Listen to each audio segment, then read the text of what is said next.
This is not a money problem. This is a leadership problem.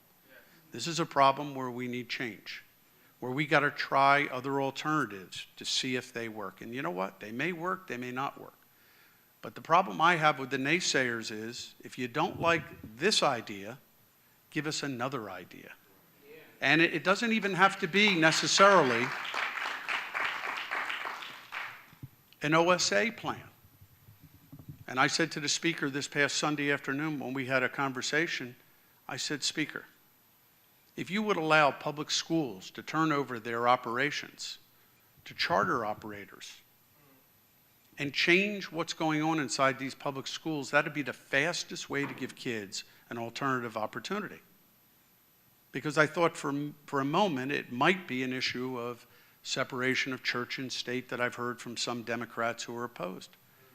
She wouldn't even consider that at the moment. She wouldn't consider any alternatives.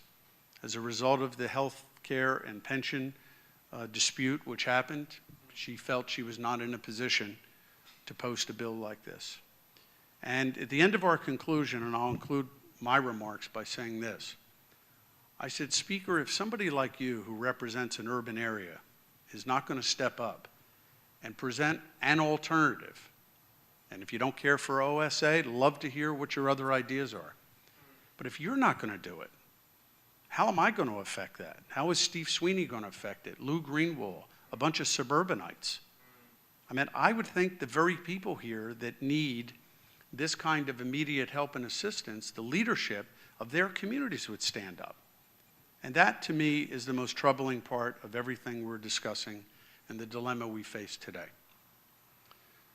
We have to seek solutions. We can't be part of these problems. And I know you folks have had many, many of these press conferences. I've seen Cordero. I've seen many of you at events where you're speaking about these issues. This is an issue where people are going to have to assert themselves in a very, very strong way and assert themselves now.